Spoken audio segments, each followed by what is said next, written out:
Szomjas vagyok. Szomjazom. Kicsinyem, Teréz nővér, adj nekem kérlek lelkeket.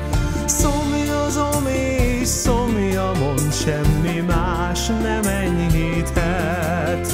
Oly régóta vágyom már a lelkek szeretetét, s azok közt is leginkább az igazán szegényekét.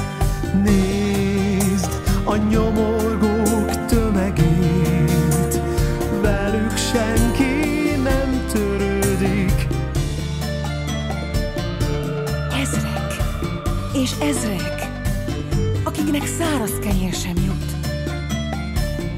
akiknek a puszta föld a fekhelyük, akik senkinek sem kellenek, akik senkinek sem hiányoznak. Ezrek és milliók, az élet sebesültjei. Kicsinyem, Teréz nővér, vezest hozzám a lelküket.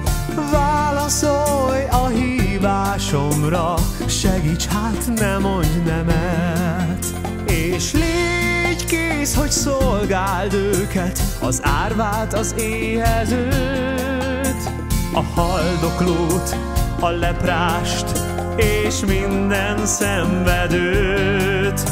Mert bennük Isten él, ő néki szolgálsz így.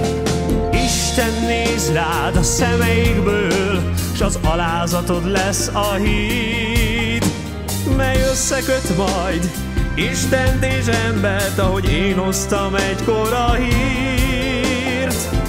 Egy csepp lesz az óceánban, a munkát, ha nem tennéd. Ez az egy csepp is hiányozna, hát végezd el Istenért. Ezt kérem tőled, én kérlek én, és ezt kéri tőled az én szent anyám, aki a lelkedben él.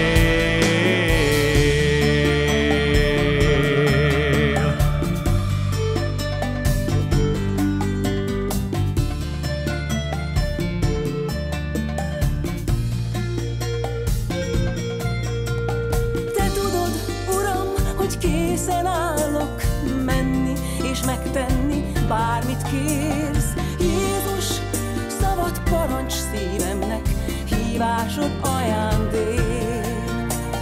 Tudom, tengernyi lélek él a földön,